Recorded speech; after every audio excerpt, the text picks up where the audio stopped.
Заев, како ги коментирате резултатите од последната анкета на ИРИ, каде што ВМРО ДПМН покажува дупло повеќе доверба од граѓаните отколку СДСМ? Ево вака. Во хибриден режим во кој што обстојува нашето општество, автократско владење од страна на Груевски, вакво како што го дебатираме, разговараме ние и сите меѓународни институции, ниту една анкета не е релевантна анкета. И никој не може да верува во такви анкети. Во такви анкети не верува ниту Груевски.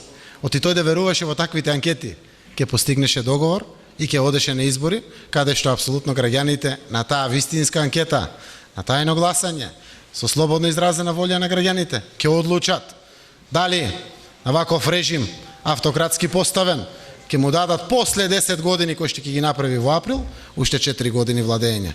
Тој се плаши од тој момент и за него и анкетите не му се одверување, тој не ги верува таквите анкети, а гледаме дека не е ни подготвен да дојде, да се договори со опозицијата за фер, регуларни и демократски избори.